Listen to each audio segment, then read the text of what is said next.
For today's video, gagawa tayo ng grahams. Yan. Ito ang ating mga ingredients, guys. Okay, simulan na natin. Ilagay natin ang Nestle cream dyan sa isang lalagyan, guys. Yan.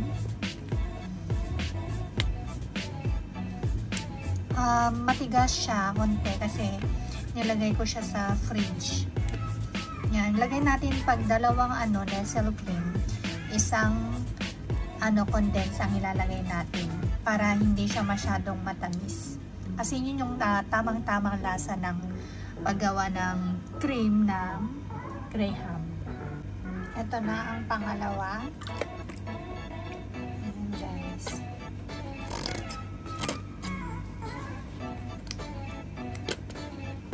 At syempre, yung ating Angel condense. Yan. Ilagay natin itong isang buong Nestle cream. Ay, Nestle condense pala. Hindi siya Nestle cream. Syempre, haluin natin. I-mix natin, guys. Para mag-combine yung lasa.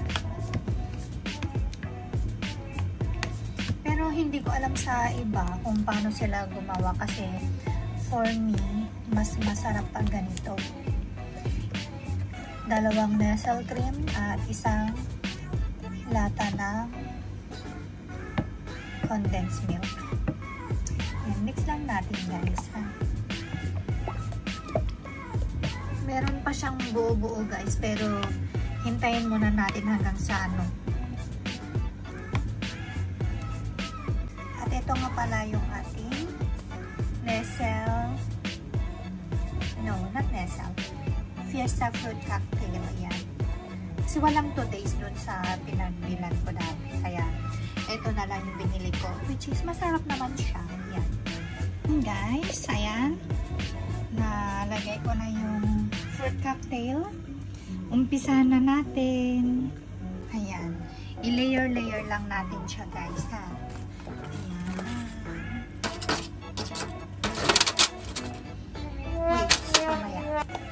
Pala yan. Ayan, umpisa na natin. Meron siyang konti-konting buo, pero okay lang. First, lagyan muna natin sa may ilalim. Siyempre.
Lagyan natin ng mga cocktail.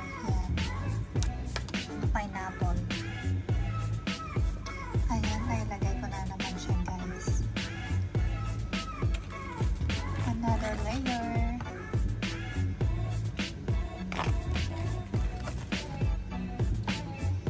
Excited na akong kumain. Nagawa din pala ako ng maliit.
Later.